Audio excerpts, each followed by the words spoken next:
what will happen after death? Good question. That's very dependent on what you do before death.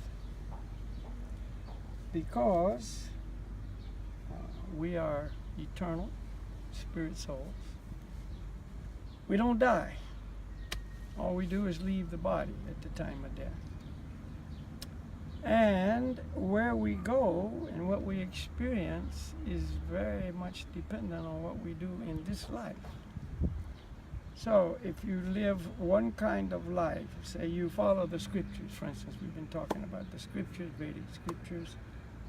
If you follow the guidelines of scripture, you try to do the things that scripture recommends you do, you avoid the things that scripture recommends you don't do, guided all the while by the spiritual master, that means you've lived a correct life. We will call it progressive life. You've progressed in your actual spiritual progress. So that means your future will be very good after you leave this body. See?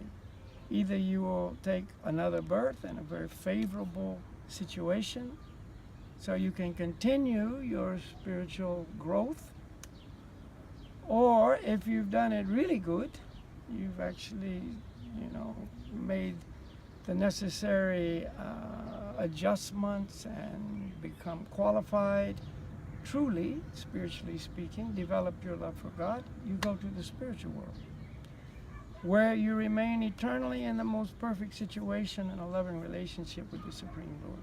This is the goal of human life.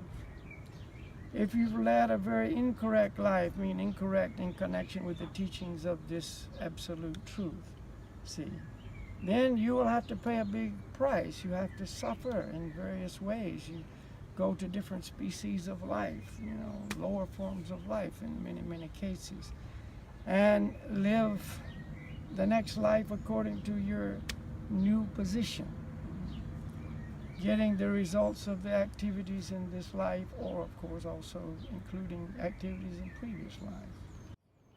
So it's very much dependent on what you do in this life. This is a big subject. Of course, in this, couple of minute presentation, we don't have time to go into it, but very, very crucial to gain this knowledge. So you know what to do now. So when the time of death comes, you're prepared. So those are some ideas. Is there heaven and hell by this philosophy? By this philosophy, yes, there is heaven and hell, but not as many people think it is or some describe it as. In the material world, which we're now located in, there are many universes. And each universe, there's many planets. We're in one particular universe on one small planet within that individual universe. So in our universe, there are many planets. Obviously, you look up at night and see the sky filled with stars. Some are in a category known as higher heavenly planets, where life on those planets is ideal for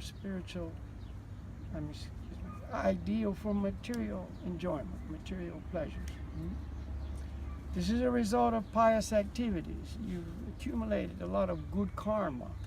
So this good karma makes it so you are qualified to become a resident of a higher heavenly planet.